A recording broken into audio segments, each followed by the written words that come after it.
5 o'clock in the morning. Thousands of cars drive through the Sahara in Mauritania. The government has just opened up a new area for gold mining, signaling the start of a fresh gold rush.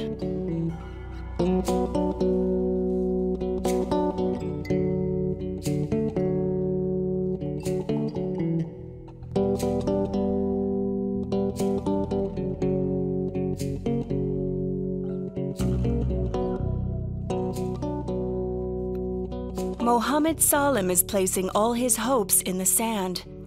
He's one of the gold miners digging holes in the ground. Last night I didn't sleep. I wanted to get here first, to get a good spot.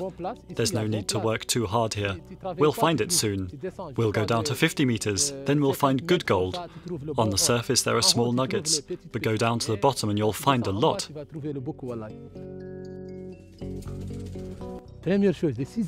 I started in 2016. I've been working with gold ever since. It's better than any other job. I'm from a poor family. I came here to send my children to school and to be able to send money to my family, especially my mother.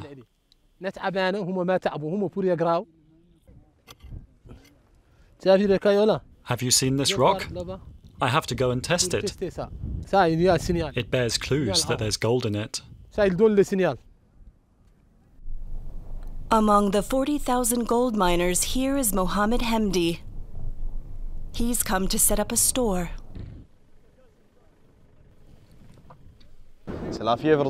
It's gold rush here.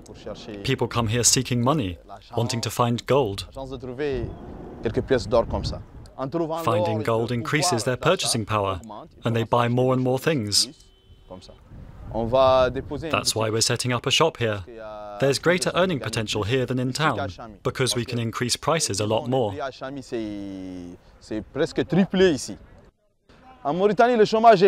In Mauritania, the unemployment rate is catastrophic. That's why you see a lot of people coming here to try their luck. Mohammed Fall has pitched his tent away from everyone else. He's confident he'll find a good vein, but digging for gold wasn't his first choice of job. I did 2 years of university. I studied telecommunications, but it didn't work out. Here, it's very difficult to find a job, to live here. So you take a path and you keep going until you find it. I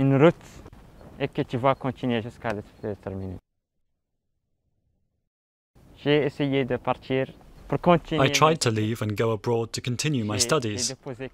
I applied for a few visas for Spain, for Germany and for Canada, but they all refused. It's more difficult than gold. Finding a visa is more difficult than finding gold, really.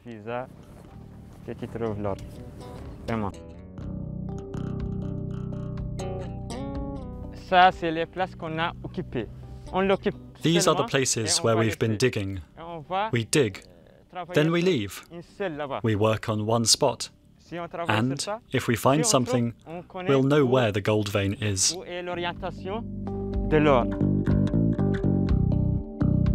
The precious metal the men are seeking is present in the form of underground gold veins. Geologist El Hussein Kaybani explains how gold mining works. The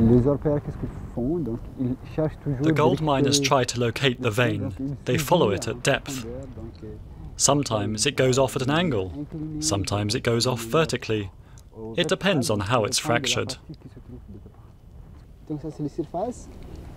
This is the surface. If you imagine there are veins here, of course the miners will try to find the part of the vein closest to the surface. They'll dig here, for example. But others who start their hole here, for example, they'll have to dig a lot to reach the vein. So it all depends on the depth of the strand. Miners dig deep using their strength and the jackhammer, with barely any protective gear.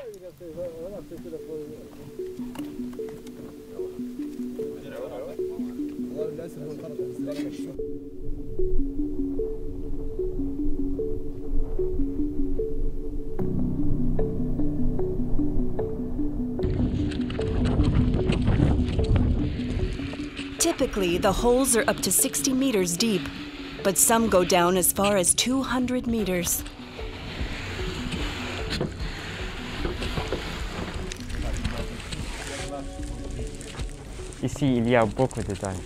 It's very dangerous here. You're working and suddenly it collapses. The sand falls on you. Everything changes in an instant. You can be in there. We'll start looking for you. We'll remove the sand until we find you. There's no oxygen. That's why we make 2-meter lateral caves. If the pit collapses, you can stay in there and wait with the oxygen until we come and take the sand out and get you. That's why we dig little caves on both sides. There are a lot of fractures in the rocks. That's why, from a safety point of view, it's always bad. As soon as the miner digs down, the rock changes, fractures, and there are falls. The rock is not that stable in this part of the Sahara.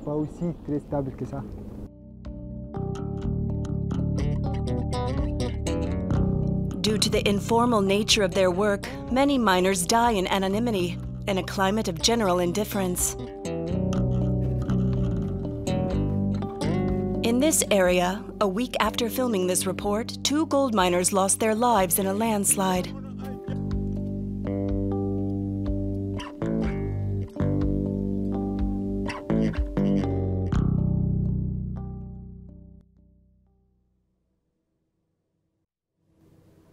Trucks transport the sacks of extracted rock to be processed in Kami, known as the Saharan gold capital.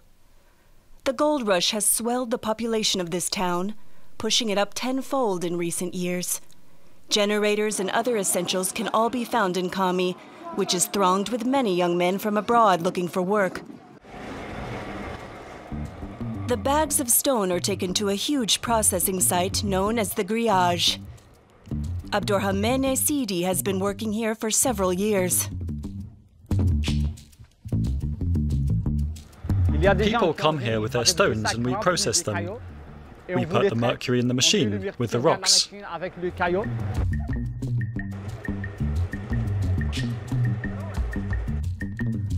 Extracting 1 kilo of gold from the rock requires at least 1.3 kilos of mercury. This poses a significant risk to both the environment and human health. Exposure to large amounts of mercury can be fatal. Even a small amount can inflict severe damage on the nervous system.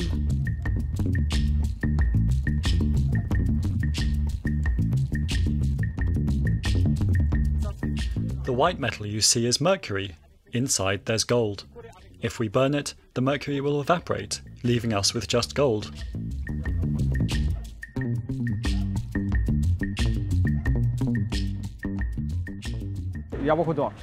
There's a lot of gold here. Last year, in just one day, I found 545 grams of gold in 15 kilos of rock. This nugget has many carats. Usually a nugget this size would only weigh 1 gram, but this weighs 2.5 grams. Once the gold is recovered, the rubble is stored next to the site. Local NGOs warn that the dust is spread by the wind, which blows strongly on this side of the country. The sea is less than 30 kilometers from Kami, just like the Banque d'Argon National Park, a UNESCO World Heritage Site for more than 30 years. Famous for its unique biodiversity, the nature reserve is also one of the richest fishing grounds in Western Africa and an important nesting area. The impact of mercury on the park's ecosystem could be disastrous. Local NGO leader Seydna Ali Babout sounded the alarm long ago. Because of the extraction, sand filled with very dangerous metals is poured into the soil. Depending on the winds, which generally blow from the northeast to the southwest, the sand is carried to the Banque d'Argon. Either we stop using these metals, or we make sure they're not put back into the sand that's carried here.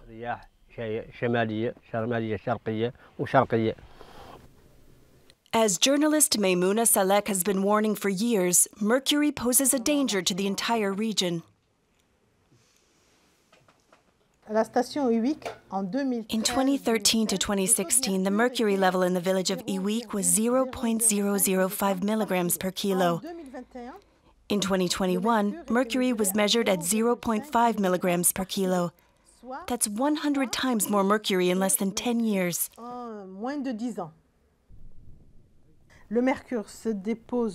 Mercury is deposited on phytoplankton in the mudflats. The plankton is eaten by small fish, which are eaten by larger fish. The mercury passes from animal to animal. It is transformed, and at the end of the chain, in humans, it becomes methylmercury, which is extremely toxic and dangerous.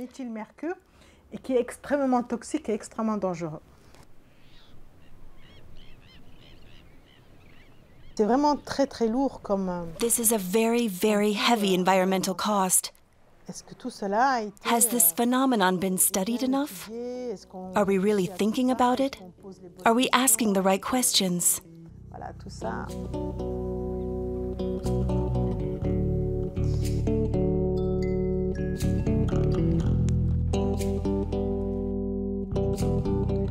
But for Mohammed Fall and all the other miners desperate to escape grinding poverty, environmental concerns come second to big dreams.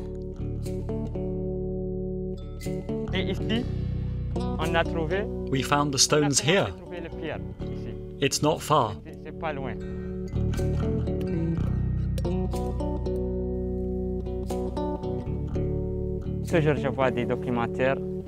I always watch documentaries. I used to watch Netflix, if you know the Netflix app. I see people who want to do something, and they do it. I saw a documentary about the first person from his country to climb Mount Everest. I want to do the same, hopefully in the next 10 years. As soon as I find gold, I'm going to go there. Inshallah.